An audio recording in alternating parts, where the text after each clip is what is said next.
Dar es Salaam. Jeshi la polisi limeeleza kuwa Oktoba 29, 2025 wananchi wote wana haki ya kikatiba ya kwenda kupiga kura bila hofu, huku likionya vitendo vyovyote vya kutisha au kujaribu kuwasababishia hofu.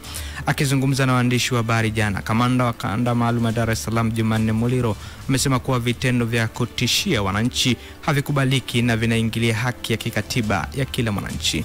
Amesema vitendo vya kujaribu kutishia watu havikubaliki kwa sababu shughuli hiyo ni kwa mujibu wa sheria.